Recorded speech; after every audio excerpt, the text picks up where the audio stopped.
शिवसेनेत गेलेले मुंबईतले 15 माजी नगरसेवक पुन्हा ठाकरेंकडे येण्याच्या तयारीत। विश्वसनीय सूत्रांची झी 24 तासला माहिती। महानगरपालिका निवडणुकीच्या पार्श्वभूमीवर शिंदेंना धक्का बसण्याची शक्यता।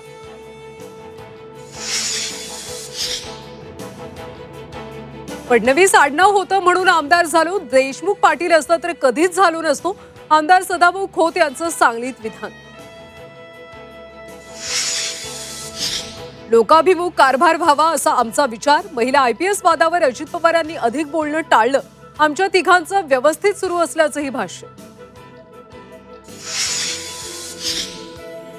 मराठा समाजाला 2 आरक्षण मिळतात, कोणतं आरक्षण कायम ठेवायचं सरकारनं निर्णय घेतला का? एससीबीसी आरक्षणावरच्या सुनावणी दरम्यान मुंबई हायकोर्टाचा सवाल।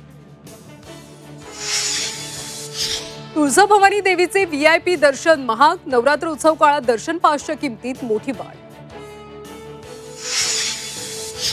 सोन्या चांदीच्या दरात वाढ, सोन्याचे दर 1,13,500 रुपये प्रति तोळा, तर चांदीचे दर 1,33,500 रुपये।